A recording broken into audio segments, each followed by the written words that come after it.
Hello everyone, Dennis here. In this video, I'm going to discuss with you GCE O Level Mathematics October-November 2021 paper. Subject code is 4048, paper 2. This video is brought to you by Ace with Dennis. Now, learning can be smart, not hard. Don't forget to subscribe and press the bell notification button to stop missing out free lessons from me. Alright, let's start the discussion. Question 1. A. Solve the inequality 2x plus 5 over 2 greater than 1 minus 4x. 2 marks. So we start with the inequality given 2x plus 5 over 2 greater than 1 minus 4x.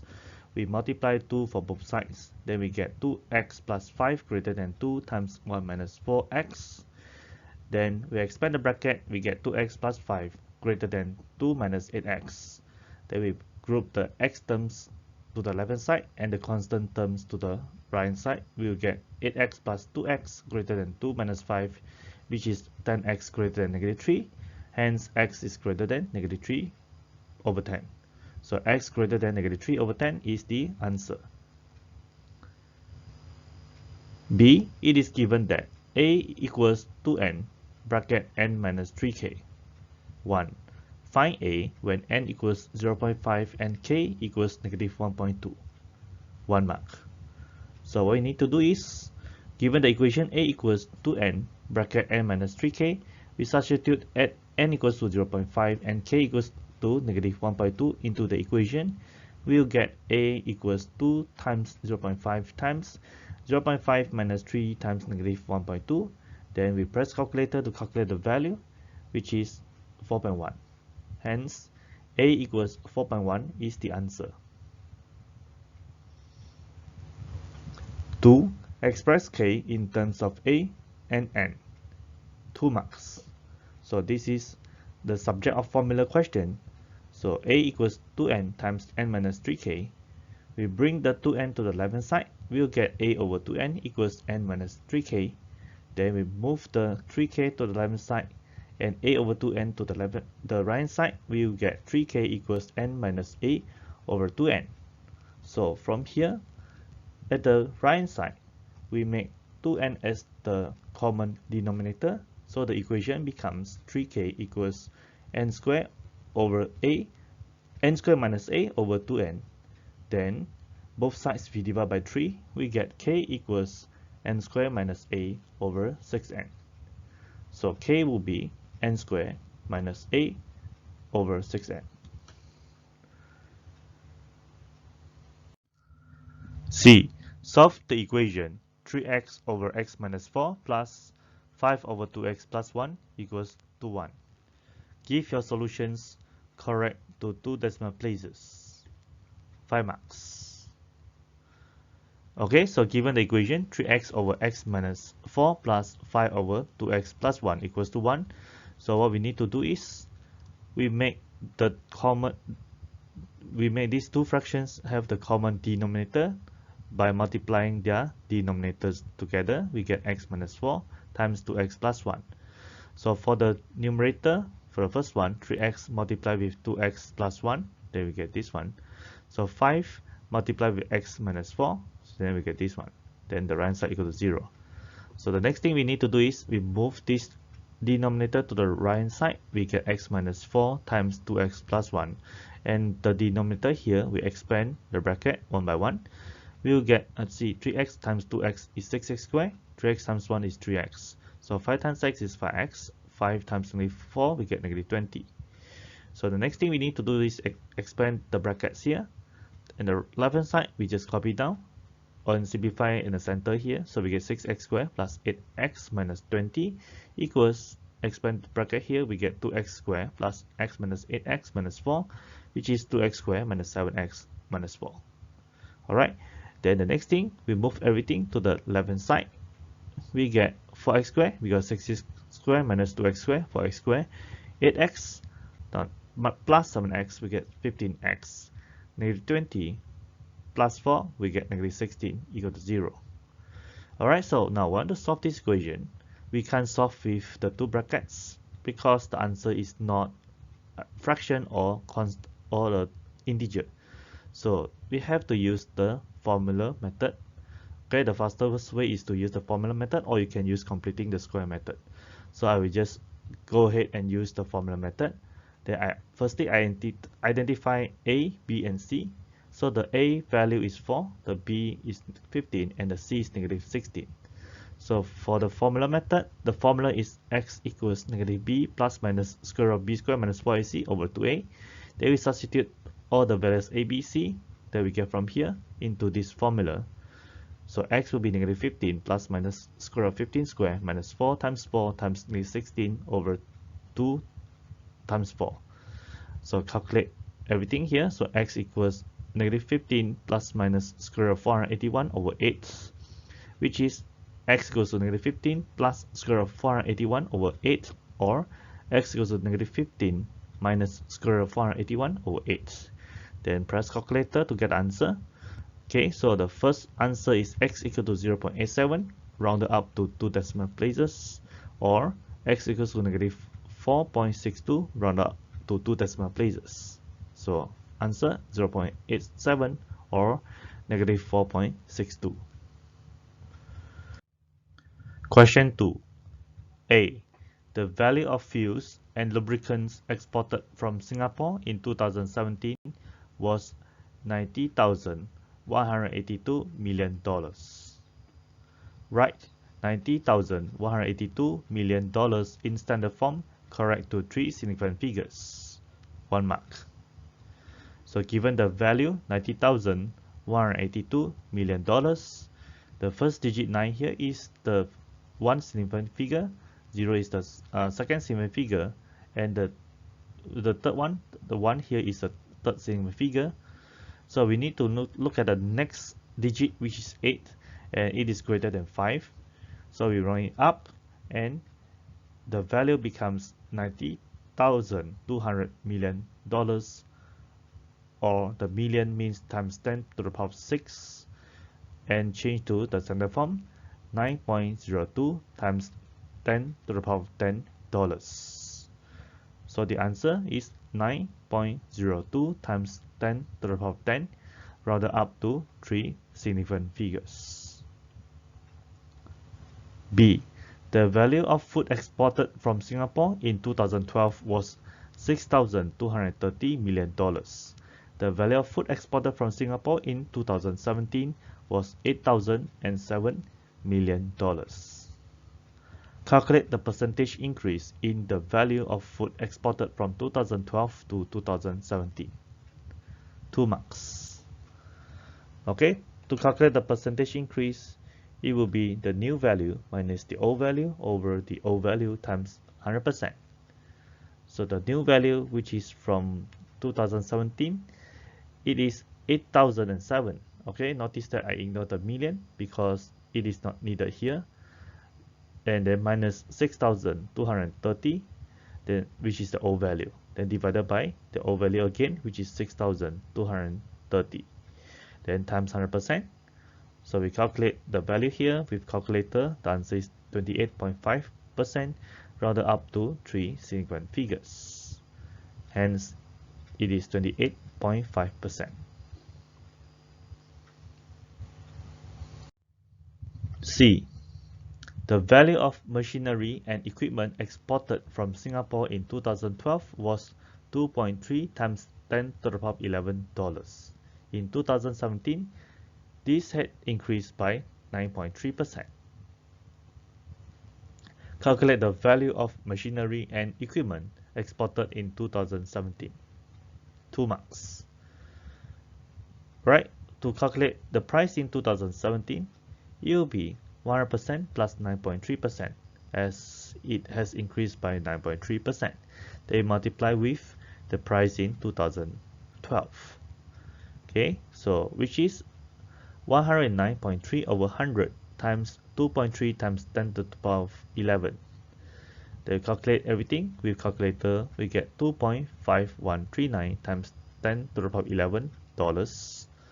Hence, 2.5139 times 10 to the power of 11 dollars is the answer. D. From 2012 to 2017, the value of manufactured goods imported into Singapore decreased by 6.1%. In 2017, the value was 1.8 times 10 to the power 10 dollars. Calculate the value of manufactured goods imported in 2012. 2 marks.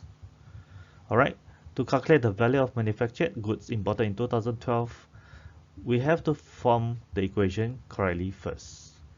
So the value in 2017 equals 100% minus 6.1% because it decreased by 6.1%. Then we multiply with the value in 2012. Then we substitute the given values. So the value in 2017 is 1.8 times 10 to the power of 10 equals to 93.9 over 100 times the value in 2012. Hence, the value in 2012 will be 1.8 times 10 to the power of 10 times 100 over 93.9. Then the value will be 1.92 times 10 to the power of 10 dollars, rounded up to 3 significant figures. Hence, 1.92 times 10 to the power of 10 dollars to 3 significant figures is the answer. E. Jiao buys a camera in Japan costing 155,000 yen. She pays GST at 7% on the cost of the camera when she returns to Singapore. The exchange rate between Singapore dollars and Japanese yen is $1 equals 80.4 yen. Calculate the amount in dollars Jiao spent on the camera including GST. Give your answer correct to the nearest dollars. 3 marks. Alright, so given the rate 1 Singapore dollar equals to 80.4 yen, so the very first thing we need to do is we have to convert the 155,000 yen into Singapore dollars. So let X to be the Singapore dollar. Hence, from here, X over 155,000 equals to 1 over 80.4. X will be 155,000 over 80.4. So it is equivalent to $1,927.86. Then we calculate the price inclusive the GST, which is $1,927.86 times 1 plus 7% or 1.07, and the value becomes $2,063 rounded up to the nearest dollar. So $2,063 is the answer. Question 3. Given this diagram, ABCD is a rectangle. The area of the rectangle is 80 cm square. Triangle PAQ and triangle RCS are removed from the rectangle. DP equals QB equals BR equals SD equals 4 cm. AD equals XCM.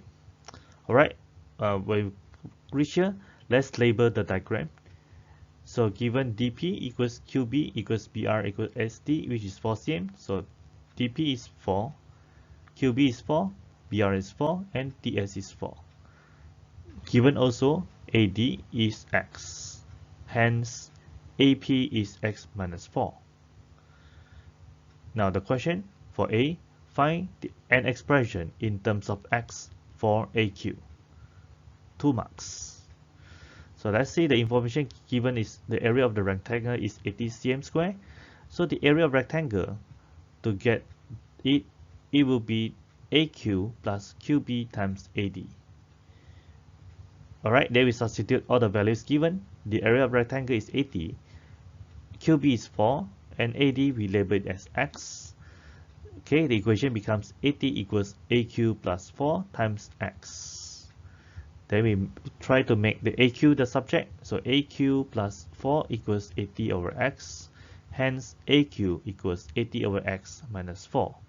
So AQ equals 80 over X minus 4 cm is the answer. B. Show that the shaded area YCM square is given by Y equals 320 over X plus 4X minus 16. 3 marks.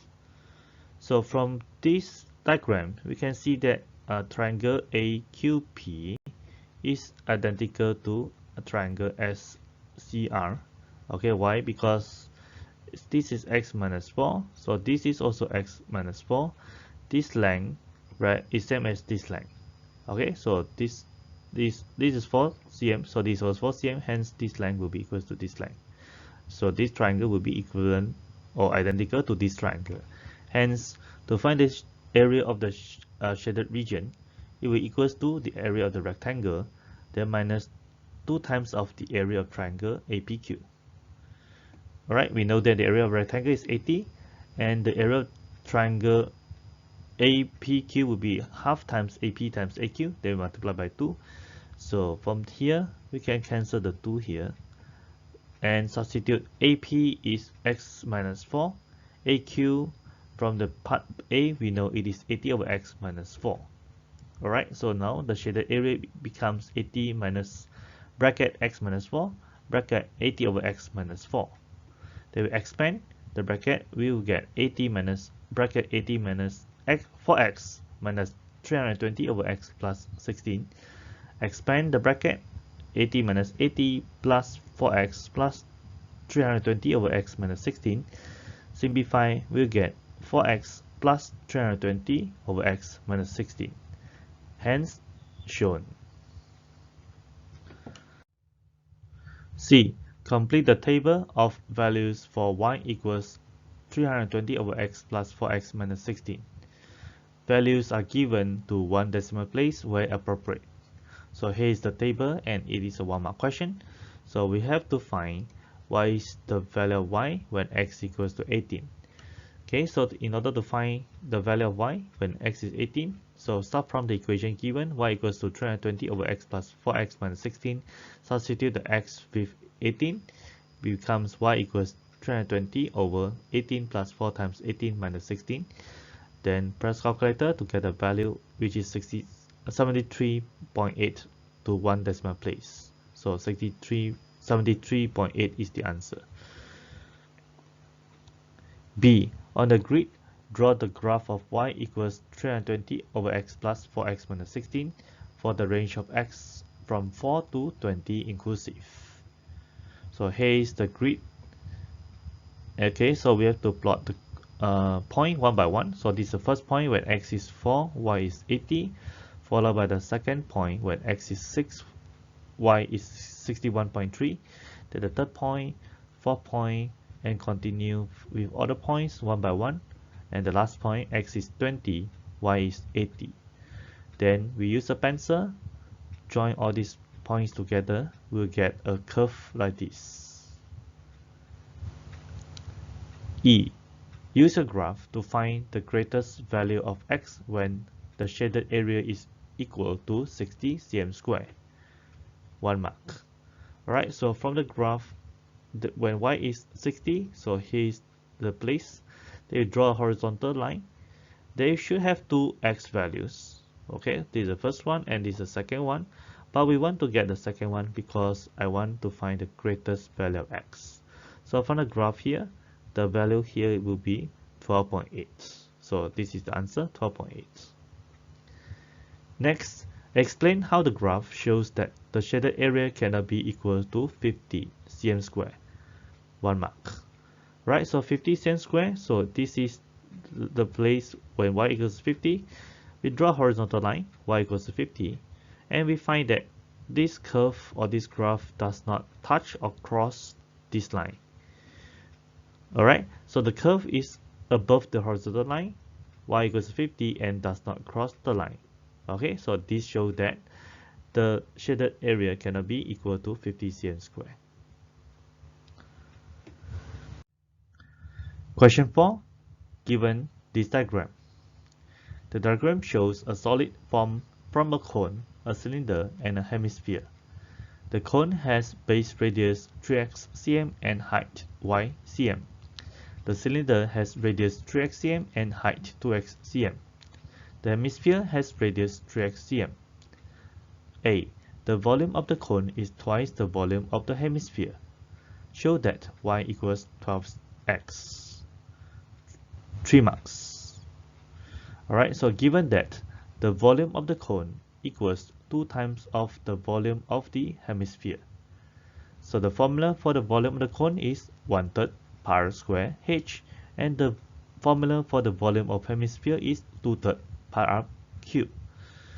And from this equation, pi can cancel with the pi, the 3 here can cancel with the 3 here, and the radius of the cone is the same as the radius of the hemisphere. Hence, we can cancel the radius r square here with the right hand side r cube, and the right hand side only have 1 r. Okay, so now the equation becomes h equals 4r. Okay, so the height of the cone is the y, and the radius of the hemisphere is 3x. Hence, y equals 4 times 3x, which is y equals 12x. Shown. B. The total surface area of the solid is 300 cm square. Calculate the total height h of the solid. 6 marks. Alright, so the very first thing we need to find is the slant height of the cone. So let's label it as L. And from here we can see that y, 3x and L form a right angle triangle. So we can apply the Pythagoras theorem, where L equals square root of bracket 3x squared plus bracket 12x squared, which is square root of 9x squared plus 144x squared. So it will be square root of 153x squared, or square root of 153x. So the total surface area of this solid equals the curved surface area of the cone plus with the curved surface area of the cylinder plus with the curved surface area of the hemisphere. Alright, so we know that the total surface area is 300 equals curved surface area of cone is pi r L, which is pi times 3x times square root of 153x, and then plus the curved surface area of the cylinder, which is 2 pi RL.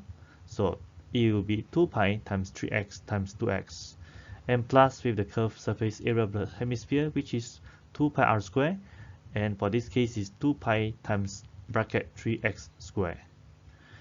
Right, now we simplify this equation. It becomes 300 equals 116.578x square plus 37.699x square plus 56.5487x square.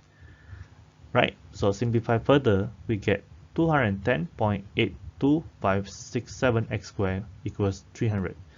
Hence, x equals 1.1929 rounded up to 3SF. So the total height will be y plus 2x plus 3x, where y equals to 12x, and over here the y, we know it is 12x plus 2x, and here the height here is the radius of the hemisphere, so that's why we get the 3x here. Okay, which is equals to 17x, and x equals this value 1.1929, so substitute inside here 17 times 1.1929, and the value becomes 20.3 3SF. Okay, so answer 20.3 cm. Question 5. The coordinates of point A are 5, 5. Line P passes through the point A and has gradient -2/9. A. Show that the equation of line P is 9y plus 2x equals 55. 2 marks. So we know that the general equation of a straight line is y equals to mx plus c, where the m is the gradient. Okay, so now the gradient of this line P is given -2/9, so the equation becomes y equals -2/9 x plus c. So the next thing we need to do is we have to find the value of c. Okay, so given that the coordinates of A is 5, 5, which means when x is 5, the y is 5. So substitute the value x equals 5, y equals 5 into the equation, then becomes 5 equals -2/9 times 5 plus c. Then you solve this equation to get the value of c. So 5 equals -10/9 plus c. So c will be 55/9. Now rewrite the equation of line P from here. Write y equals to negative 2 over 9x plus the c is 55 over 9. Then everything, we know the left hand side, the right hand side will multiply with 9. We get 9y equals negative 2x plus 55. So look at the equation we need to prove, plus 2x. So move this negative 2x to the left hand side. We get 9y plus 2x equals to 55, hence shown. Okay, the equation of line Q is 3y equals to 4x minus 26. So this is another line Q. Find the coordinates of the point of intersection of line P and line Q. 3 marks. Alright, to find the coordinates of the point of intersection, we have to find two values, which is the x coordinate and the y coordinate of this point. So to do this, we have to solve simultaneous equation for the equation of line P and equation of line Q. Okay, remember when we solve the simultaneous equation, the answer we get, which means the coordinates of the point of the intersection. Okay, so given the equation of line Q, which is this one, 3y equals to 4x minus 26. So I want to compare this equation with the equation of line P, 9y equals negative 2x plus 55. So I want to eliminate the y first. So what I need to do is I multiply by 3 for both sides in this equation.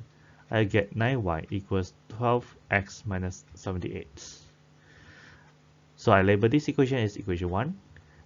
Then we know equation of line P, which is this one, right, is 9y plus 2x equals to 55. So from here, I label this as equation number 2, and I substitute equation 1 into equation 2. So 9y equals this whole thing. So substitute this whole thing into here. Equation becomes 12x minus 78 plus 2x equals to 55. So now y is eliminated, only left with the x. Okay, 12x plus 2x is 14x. So now from here, 78 plus 55 is 133.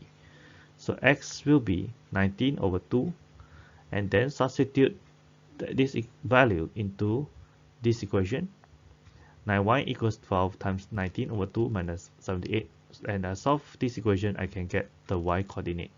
So 9y equals 36. The y will be equals to 4.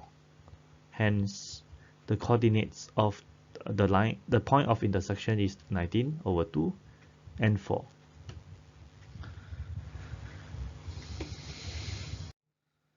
C. Line P intersects the y-axis at point B and line Q intersects the y-axis at point C. Line Q intersects the line x equals 5 at point D. 1.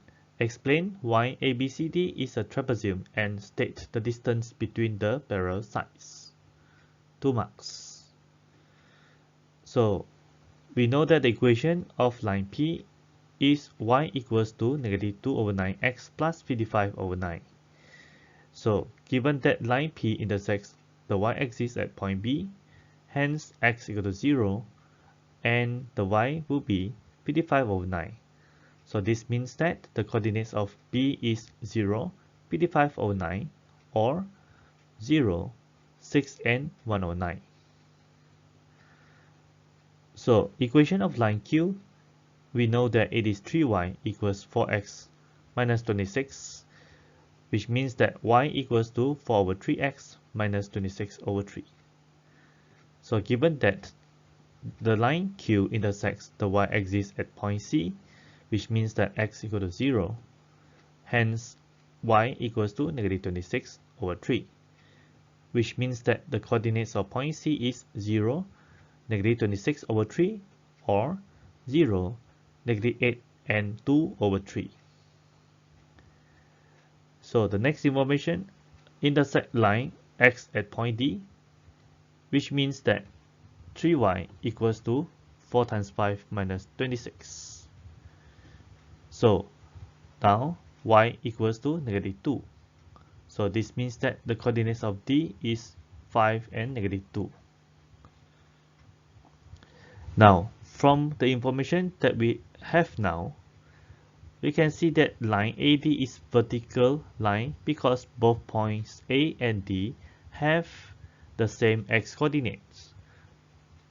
Okay, so coordinates of A is 5, 5, right? Now coordinates of D is 5, -2. So we have the same x coordinates, which means that they are a vertical line. Line BC is vertical line because both point B and C have the same x coordinate. So again, let's compare coordinates of B, right, is 0. The x coordinate is 0. The x coordinate of C is also 0. So this shows that they are vertical line. Hence, AD is parallel with BC as both lines are vertical line. Hence, ABCD is a trapezoid. And the distance between AD and BC is equal the distance of point A from the y-axis, which is 5 units.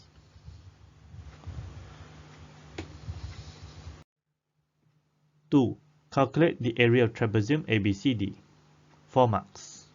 So before we calculate the area of trapezium ABCD, let's sketch the diagram so that you can see the whole picture clearer. Right, so here's the x and y axis. So point A, the coordinates is 5, 5. Point B, coordinates is 0 and 6 and 1/9. Point C is 0, -8 and 2/3. And point D is 5, -2. And this is the shape of trapezium ABCD. Do take note that this diagram is not to scale. Alright, so now to find the area of this triangle, this trapezium ABCD, first we want to find the length of AD, which is 5 minus -2, and it is 7 units. Next, we want to find the length of BC, which is 55/9 minus -26/3, and the value is 133/9. So the area of trapezium ABCD will be equals half times the sum of the parallel sides, which is AD plus BC, and times the height, which is 5. Alright, so now substitute the value, it will be half times 7 plus 133/9 times 5. And the value is 499/9. Hence, 499/9 units square is the answer. Question 6. Given this diagram, the diagram shows a circle ABCDE, center O. BE is parallel to CD. Angle EAD equals 35 degrees and angle ADC equals 48 degrees. A. Find angle BED. Give a reason for each step of your working. 3 marks. Alright, so we can say that AD is diameter because point O is the center and AD passes through point O. Hence, triangle AED is a right angle triangle, which means that angle AED equals 90 degrees. So from here, we can find angle ADE, which is 180 degrees minus 90 degrees minus 35 degrees, because angle sum of triangle is 180 degrees. Hence, angle ADE equals 55 degrees. Next, we want to find angle BED.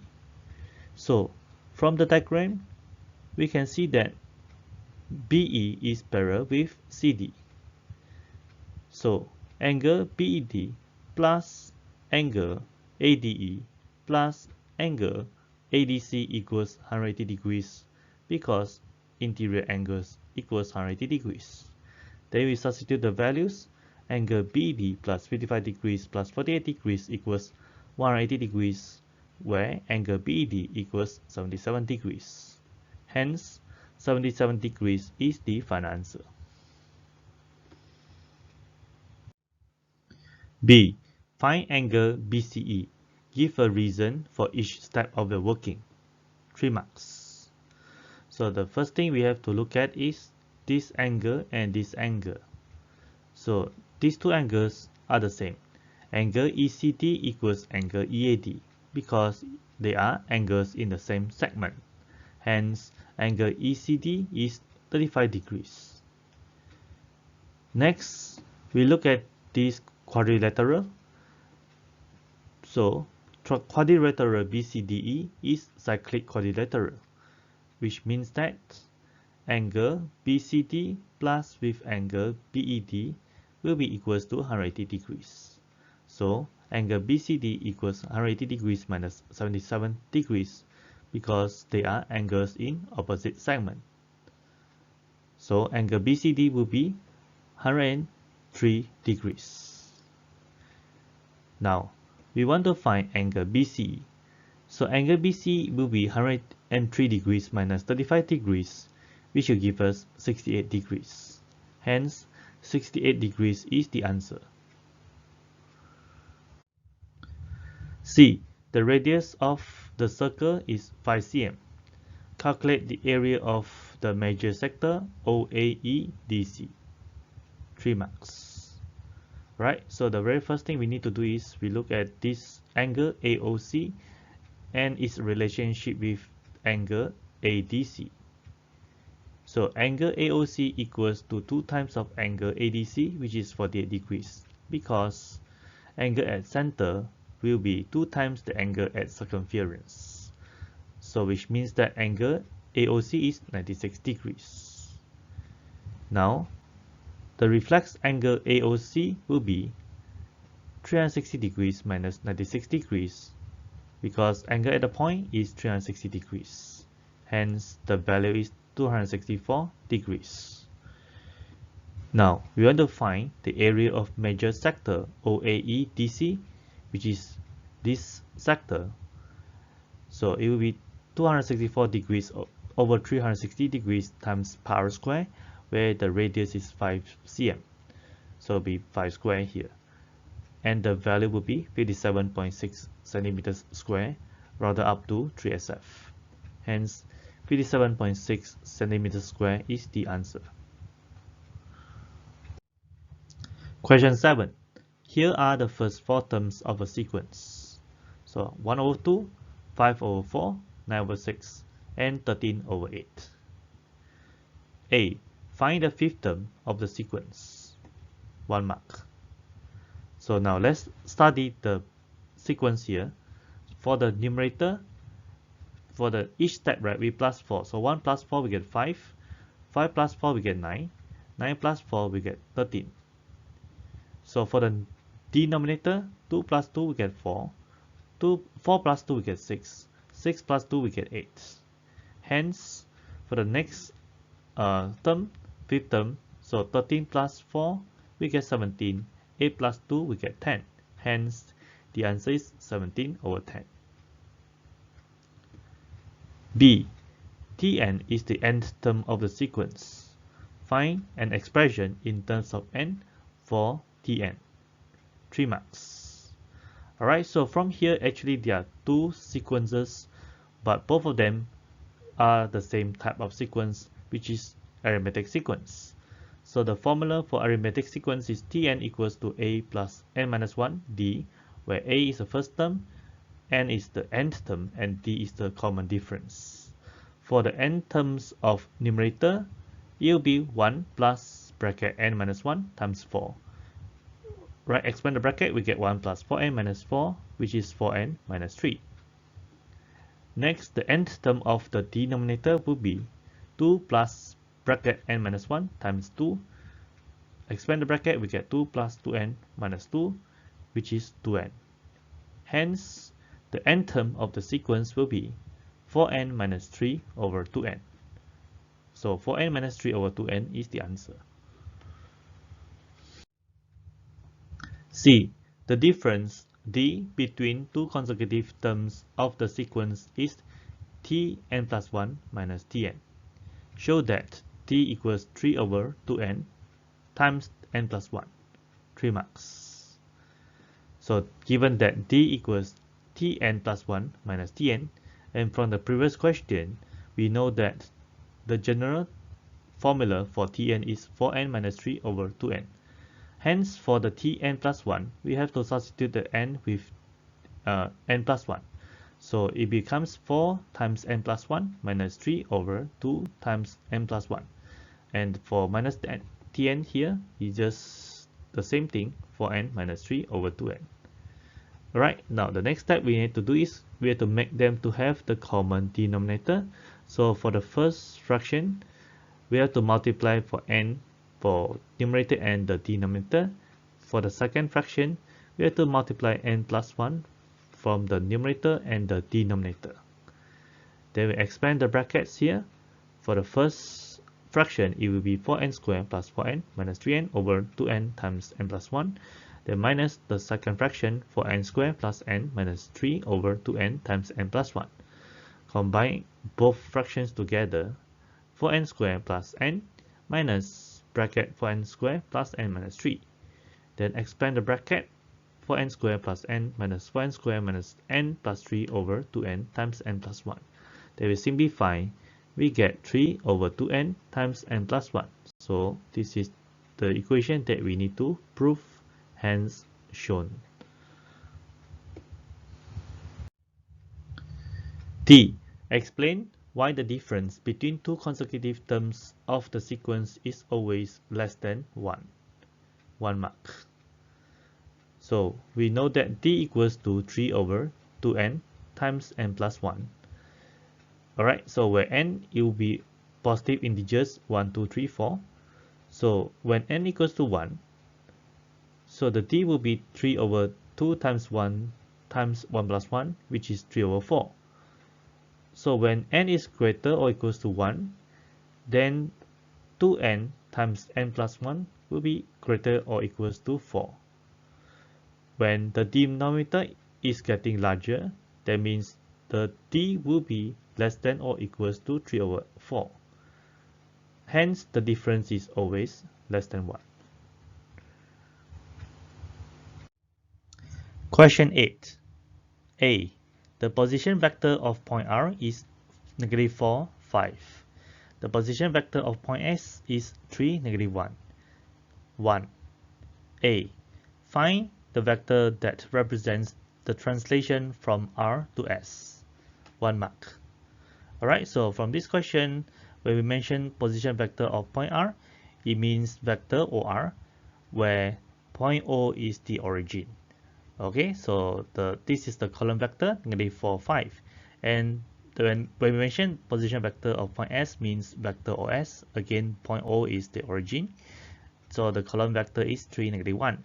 Then we can write it as given vector OR equals negative 4, 5. Alright, so because it's position vector of point R. And also vector OS because it is position vector of point S. Value is 3, negative 1. So to get translation from R to S, it means vector RS. Okay, so because we move from point R to point S, then we can get the vector RS.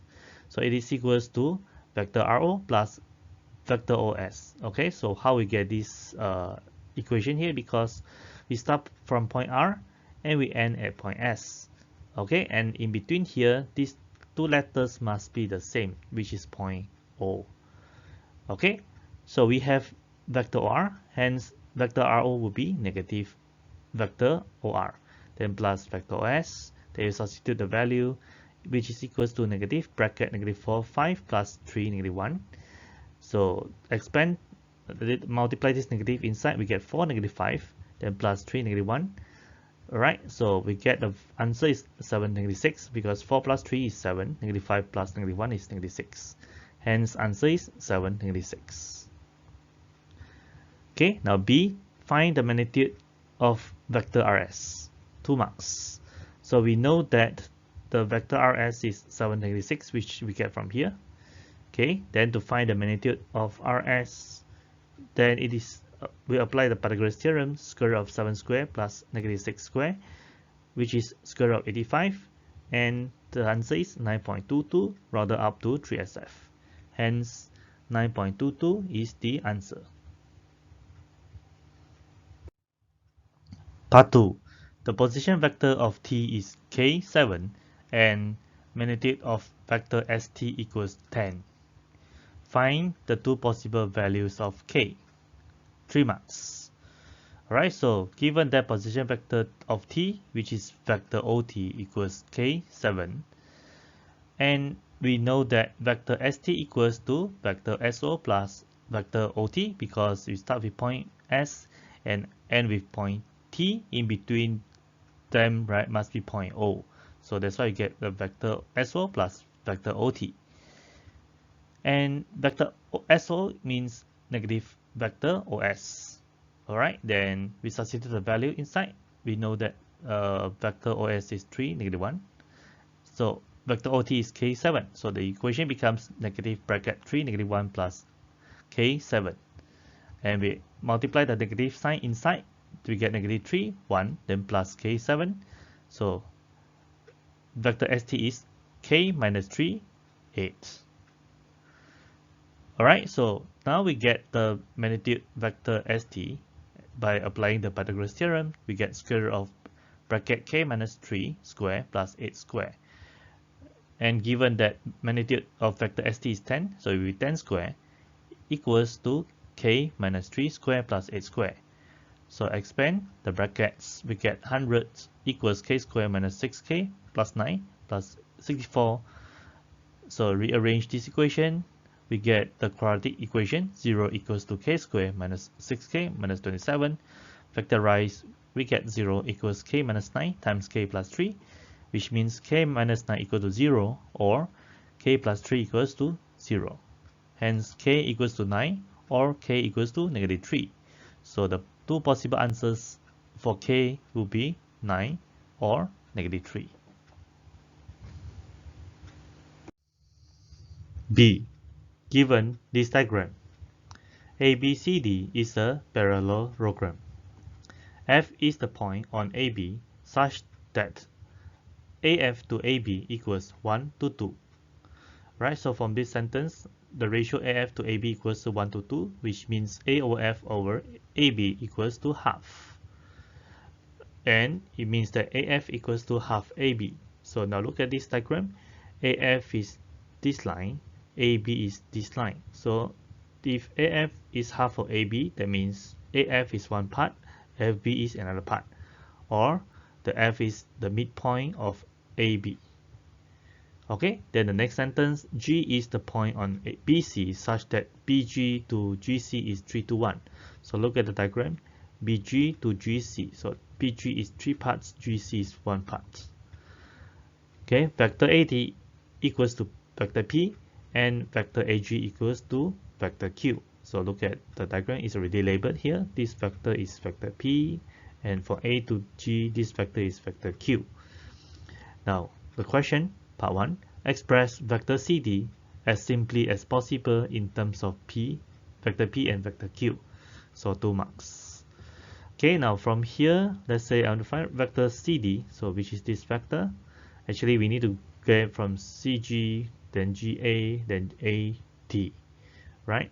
So firstly, we know that BG is equals to AD. The vector BG equals BC to equals to vector AD because this is a parallelogram. Okay, which means that vector BC is vector P. Then, well, I want to know vector GC. It will be 1/4 of vector BC. Okay, because it's one part. This is 3 parts. So BC will be total 4 parts. Okay, which means that vector GC equals to 1/4 P, vector P. Now, to get vector CD, it will be equals vector CG, this direction, plus vector GA, so this direction, plus vector AD. Alright, now CG is negative 1/4 P from here, and it is in the opposite direction. Similarly, GA, so it is the opposite direction of AG, so we get negative Q, and vector AD, which is vector P. Then we simplify, we get 3/4 P minus Q. Hence, vector CD equals 3/4 vector P minus vector Q. Part 2. H is the point such that vector DH equals vector GF. Express vector AH as simply as possible in terms of P and Q. 4 marks. Alright, so for this question, we do know where is point H because it is not shown in the diagram. Alright, so but it's okay. Let's see what do we have. We want to find, let's say, vector GF. Okay, so this is vector GF. Okay, so to get the vector GF, it is equals to vector GB plus vector BF, because from this diagram, from G to B, then from B to F. Right, so vector GB is negative 3/4 of vector BC, because BC is total 4 parts and GB is 3 parts. So it's and it is in the opposite direction, hence it's negative 3/4 of vector BC. So for BF, which is this one, vector BF, it is half of BA, right? Because F, as I mentioned, right, F is a midpoint of AB. So it is half of vector BA. Okay, and we know that BC, vector BC equals to vector AD, and vector BA equals to vector CD, because this is a parallelogram, right? So the opposite sides will have the equal length. Right, now next one, vector AD is P, right? So AD is a vector P here, and then vector CD we get from the answer in previous question, which is 3/4 P minus Q. Then we expand the bracket, we get negative 3/4 P plus 3/8 P minus half Q.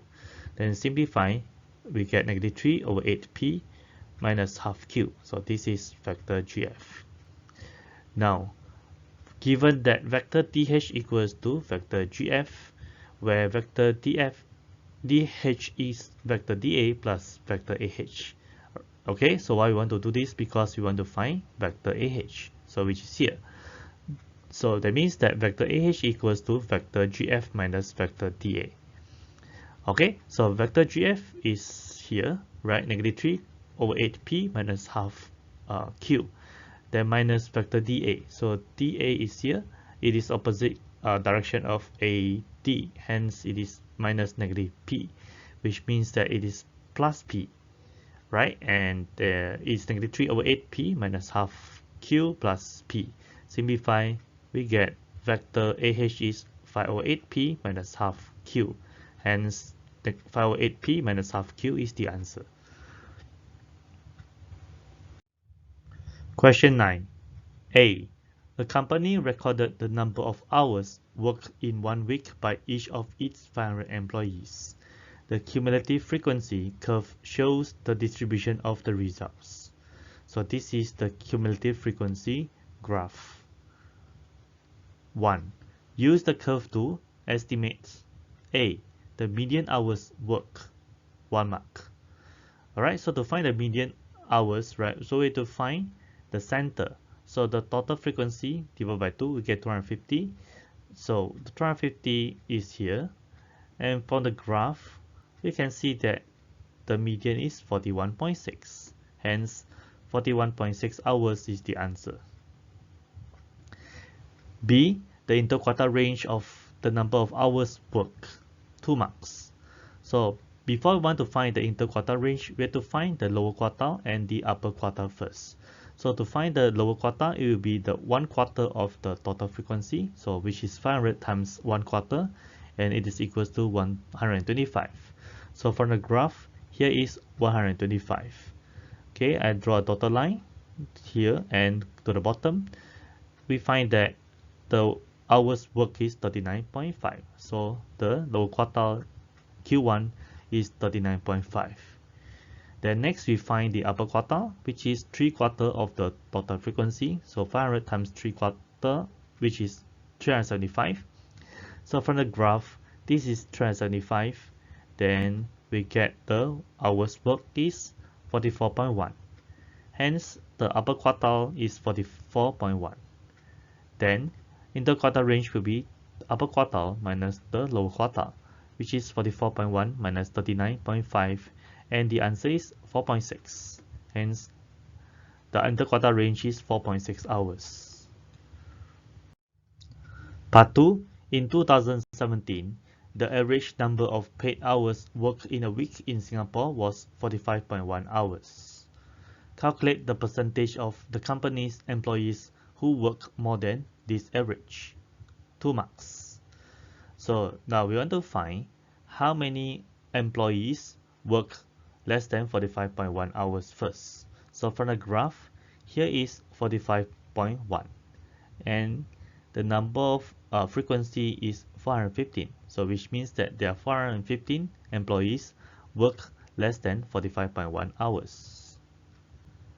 Alright, so now to find the number of the percentage of workers who work more than average will be 500 minus 415 divided by 500 times 100%, which is 17%. Hence, 70% is the answer. Part 3. The company wants to reduce the working hours of each of its employees by 3 hours per week. Describe the effect this change would have on the cumulative frequency curve. 1 mark. Okay, so if you want to reduce the working hours of each employees by 3 hours per week, so what will happen is all employees will have less hours work per week. So which will result that the cumulative frequency curve will shift to the left by 3 units, but the shape of the curve will be the same. B. A small business has 16 employees. One of the 16 employees is selected at random. The probability that it is a man working part-time is 1/8. 2 of the 16 employees are selected at random. The probability that they are both women working full-time is 1/8. Complete the table of information about the 16 employees of the business. So here is the table. And from this table, given that the full-time workers as men is 5. Alright, so now let's see. Right, this is a 4 marks question. So this is from this information. Okay, the number of men working part-time will equals to 1/8 times 16. Alright, so which is 2. Hence, this column we can fill up as 2. And for this information, probability that they are both women working full-time is 1/8. Then, firstly, we find the number of women. First, which is 16 minus 2 minus 5, because there are 7 men here, right, which is 9. So total women is 9. So let X to be number of women working full-time. So to form the probability of both women working full-time as 1/8 will be equals X over 16, which is probability of the first employee as woman working full-time, times X minus 5 over 15, which is the probability of getting the second employee as woman working full-time. Right, then combine them together. 1/8 equals X times X minus 1 over 16 times 15. They will simplify, which will get 30 equals to X squared minus X. Then 0 equals to X squared minus X minus 30. Factorize the equation, we get 0 equals to X minus 6 times X plus 5. Hence, X equal to 6 or X equals to -5. But X cannot be a negative value because it is the number of women working full-time. Hence, we reject this answer. Therefore, full-time workers as women is 6. Now we find the part-time workers as women. So number of women working part-time will be 9 minus 6, right? Because we have 9 women. So 6 working full-time. Hence, there are 3 women working part-time. So this column is 3. Question 10. Given this diagram and this table. So the diagram represents a cable-stayed footbridge. The deck ABCDE is supported by 3 cables OA, OC, and OD. The cables are suspended from the vertical mast OB. The deck is at an angle of x degrees to the horizontal. A. The gradient of the bridge deck is such that the ratio vertical distance to horizontal distance is 1 to 10. Use the ratio to show that x equals 5.7 correct to 1 decimal place. 1 mark. Okay, so now look at this diagram. This is the x here, right? And given that the vertical distance to the horizontal distance is 1 to 10. Okay, so which means that tangent x equals to 1 to 10, right? So the tangent means opposite over adjacent. So opposite is the vertical distance, and the adjacent is the horizontal distance, so 1 to 10. So x will be inverse of tangent 0.1, which is 5.7 to 1 decimal place. B. Show that OC equals 38.5 meters, correct to 1 decimal place. 3 marks. Alright, to find the length of OC, firstly, we need to look at this triangle. Okay, so information given is here. The length of OB is 35 meters. So this length is 35 meters. And the length of BC is 20 meters. So let's label this is 20. And then this sentence, the text is horizontal, which means that the angle OBC equals to 90 minus 5.7 degrees, or 90 minus the x, which is 84.3 degrees. Now this label, this angle is 84.3 degrees. Now we can find the length of OC by applying cosine rule. OC square equals to 35.0 square plus 20 square minus 2 times 35 times 20 cosine 84.3 degrees. Hence OC equals to square root of 1485.95235, which is 38.5 meters, rounded up to 1 decimal place. Hence shown. Next question. Cable OA has diameter 64 mm. Cable OC and OD both have diameter 44 mm. Information about cables used in bridge building is shown in the table below, and here's the table. C. The bridge engineer has specified a maximum of 2.1 tons for the total mass of the 3 cables. 1 ton is equal to 1000 kg. Do the cable meet the engineer's specification? Justify your decision, 6 marks. Alright, so we have to refer to the diagram in the previous slide. Okay, so we know that the length of OB is 35 as we found from the table here. And then OC we have calculated in the previous question, which is 38.5. And also BC is 20, right, given here. And also the length of CT is 20. So label this length as 20. That means total length of BT will be 40, right? 20 plus 20. Now we can calculate the length of OD by applying cosine rule. So OD square equals to 35.0 square plus 40 square minus 2 times 35 times 40 cosine 84.3 degrees. So OD will be square root of 2546.905, which is 50.46 meters to 2 decimal places. Alright, now we want to find total cable mass, which is OA mass plus OC mass plus OD mass. Okay, OA is not shown in the diagram, but it's okay. The information is given. The length of OA is 48.3 meters. Given that cable OA has diameter of 64 mm, so we have to refer to this diameter 64 mm, and the unit mass is 23.2 kg per meter.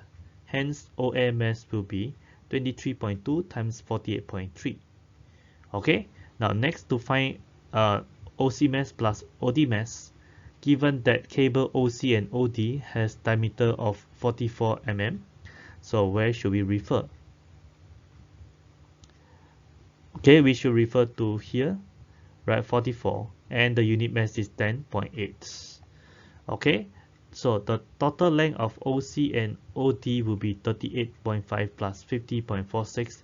They multiply with this 10.8. Right, then calculate everything together, we will get 2081.3 kg, which is less than 2.1 tons, right? Well, this is about 2.081 tons because 1 ton is 1000 kg. Hence, yes, the cable meets the engineer's specification. Alright, that's the end of the paper, and that's all for this video. Thanks for watching. Do you have any question or doubts to ask? Feel free to write it down in the comments. I would love to hear from you. Do you like this video? Please don't forget to like it and share it. Until then, I will see you in the next video. Have a great day ahead.